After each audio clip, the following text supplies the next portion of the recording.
Ngayon sa Thomas C. News.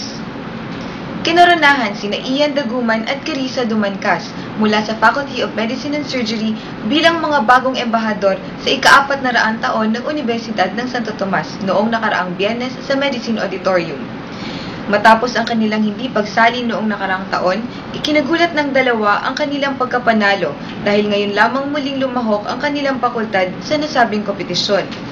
Natalo nila ang mga kadalasang nagwawagi tulad ng College of Tourism and Hospitality Management, Faculty of Pharmacy, at College of Nursing.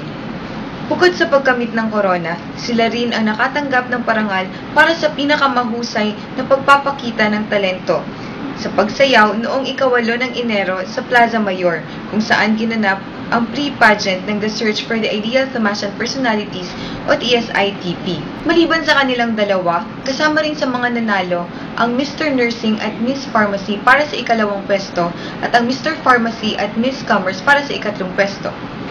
Samantala, Lakas Tomasino Coalition muli na namang hindi pinayagan tumakbo sa Central Student Council elections. Umapila di umano ang nasabing partido at nagkaroon ng pagdinig sa pagitan ng UST COMELEC at ng Lakas Tomasino Coalition patungkol sa anomalya sa kanilang financial statement.